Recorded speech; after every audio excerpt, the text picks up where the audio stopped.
Hello everyone, it's Darkseeker here again. Welcome back for another video. Now last season, on the Wild Mode ladder, we managed to get rank 4 and we were playing a whole variety of different decks. Everything from Control Warrior with Justicar Trueheart, to Secrets Paladin, to Egg Druid, to Reno Dragon Priest, a whole range of different decks. And that was last season in the month of July. Now this season, in the month of August, I want to try out something a little bit different. So we're going to try out Secrets Mage. Now, how does the deck work?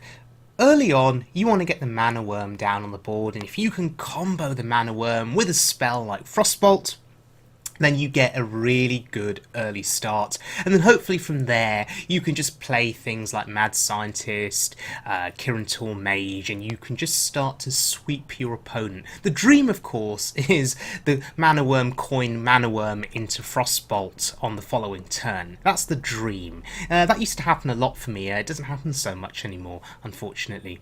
But anyway, the real focus of the deck is the secrets. You've got 2 copies of Counterspell, 2 duplicates, 1 ice block, 1 mirror entity, and the idea is that these secrets synergize with the likes of Kirin Mage, who makes a secret free to play on that turn, Ethereal Arcanist, who will get buffed up if you have a secret in play, and of course, Cabal Crystal Runner, who gets cheaper and cheaper the more secrets you play. So theoretically, I mean, you could play, given the number of secrets in this deck, you could play a Crystal Runner for free, potentially.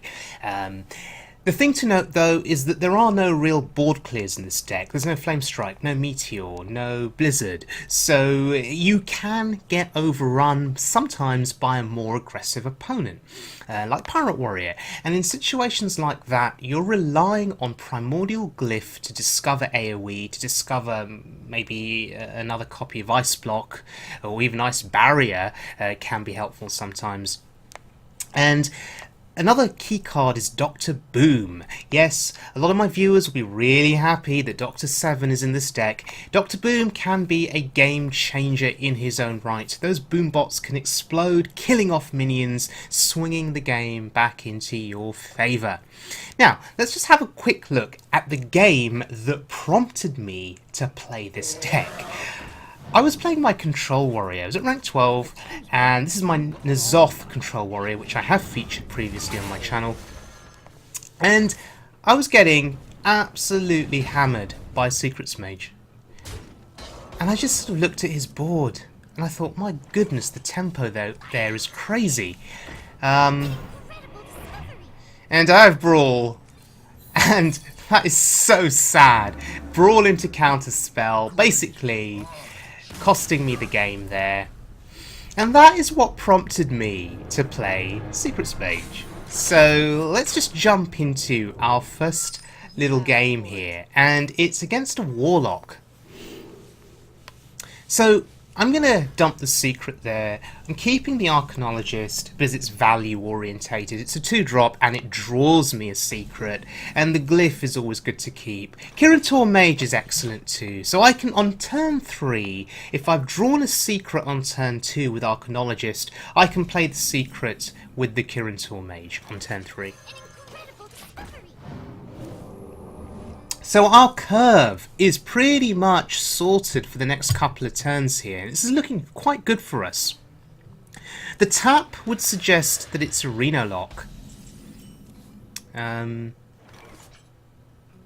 So the question is, which secret do we want to play with Kirin Mage? Duplicate could be reasonable to get something back, but Counterspell could sort of block some AoE that he's got. You know, a Dark Bomb or a Shadow Bolt, but I'm going to go with Duplicate, just because if he kills the Kirin Mage, I'd quite like to have 2 Kirin Mages back to hand. Okay, Doomsayer, sure. And Dirty Rat, oh my goodness. Well, that's a bit of a problem. Or is it?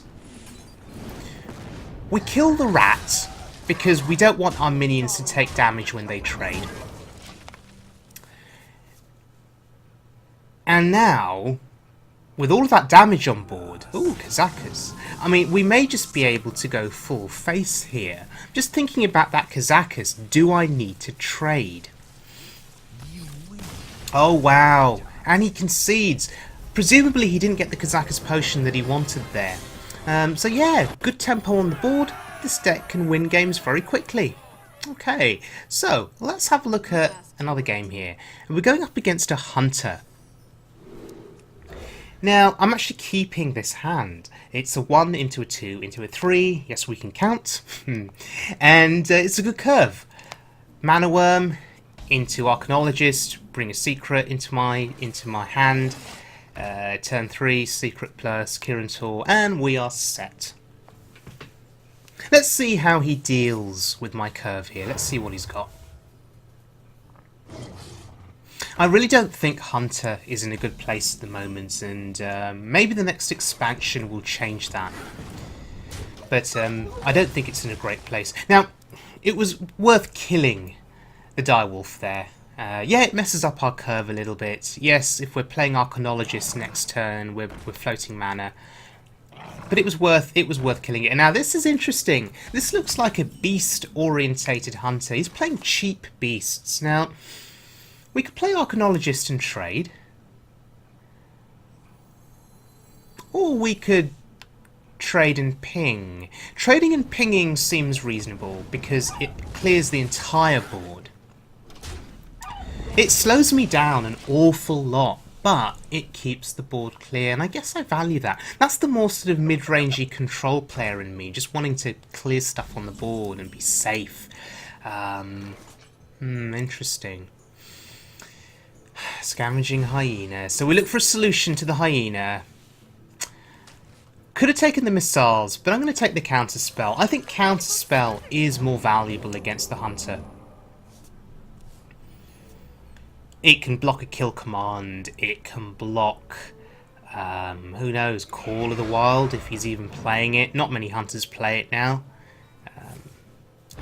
Well, that's awkward. That health total on that Hyena, 5 health. Okay, how do we get through that?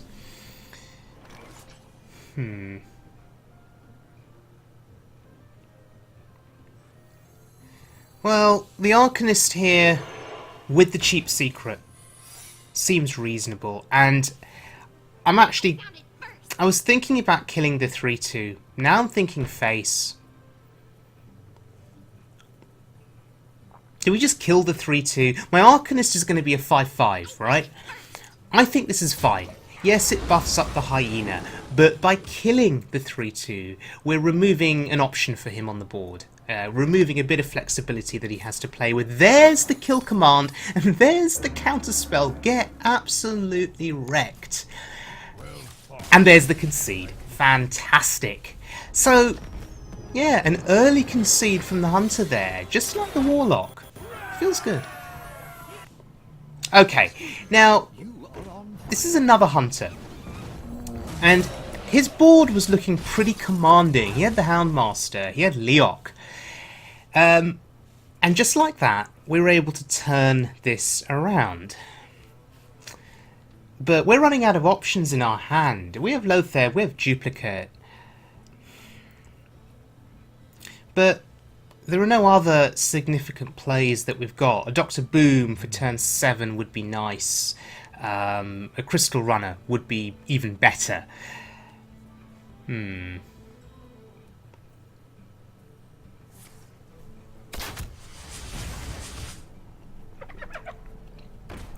Well, that's interesting. He's essentially sacrificing his Hyena there because he had nothing else to do. Well, that's an option. That's good. Loatheb on curve is absolutely fine. Or we may want a duplicate here. No. Loatheb on curve is a 5-5 body. It's so good here in this situation. It'll block a kill command, potentially. So now we have Fireball in hand. That will deal with a Savannah High main if he were to play one. We also have the duplicate. Oh. Another concede. Okay, sure. So, how many concedes is that in this video now? 3? That's good. Okay. Let's look at our last game, joining this one in progress. Now, we're going up against a priest. Priests are scary because, I mean, they've got options to deal with my board. They can deal with Ethereal Arcanists, oh god. They can deal with Crystal Runners, with the likes of Dragonfire Potion, and that's quite scary. But there's Lyra, and he wants to deny me value on my secret. It's a smart play. So he takes my Scientist. And Silence. Interesting. Interesting combinations here. Okay, we get 2 Mana Worms back. Interesting. We have many secrets. Okay, so that secret now costs 0. Play the Arcanist. And now we're just trying to build up board presence. And I want to see what he's got. How does he deal with the Arcanist here? Yeah, of course. Power Word Tentacles. And look at what he's doing to his Lyra. This is crazy. Oh, Divine Spirit. So this is an Inner Fire Divine Spirit combo priest. Wow. And this is where this deck struggles now. I have no way of dealing sensibly with Lyra. I mean, look, even double Arcanist on the board here is not going to do it. She's just too big. I can't deal with her. And the chances are now, every spell he plays, there's a good chance he's getting something useful. Something useful. Look, so Shadow Word Death from Lyra. Shadow Word Death again from Lyra. That's actually ridiculous. He got 2 Shadow Word Deaths, both from Lyra. That's so unfair and so broken. But fair play to him. He plays Lyra in his deck. Yeah. Risk and reward. And in that situation, he reaped the rewards. Fair play to him. So, okay, this is where this deck can fall through. But regardless, as you saw in those earlier clips, if you can just get that train of minions going with the Mana Worm into the Scientist, into Secrets Mage, into the Arcanist, sometimes it's just too much for your opponent to deal with. And you saw the concedes from the Hunter and the Warlock there. Well, I hope you enjoyed the video. If you did, please subscribe. Now, speaking of my subscribers, I'm very grateful for your support over the last year. I've managed to get 300 new subscribers in the last 4 months, and we're at 600 subscribers now in total. So, as a thank you, I'll be doing a giveaway. Now, what's at stake here? A £10 Steam wallet code is on the line, so if you play PC games, this could be very good for you. And I've done some research. I believe the code can be used regardless of location. So whether you live in the USA or in Europe or South America, you should still be able to use the code even if you don't reside in the UK. So how will I choose who wins the giveaway? Well, here's what you need to do. First of all, you need to be a subscriber, and secondly, you need to post in the comments section of this video and leave me a fun deck that you would like me to play on Wild Mode. That's the deck code or a link to where I can find the deck online. Now, it needs to be a competitive deck that is capable of progressing through the Wild Mode ladder, so not a meme deck, and it could be a deck that you're playing at the moment and finding quite effective. So I will look at the decks that have been suggested and I will choose a winner.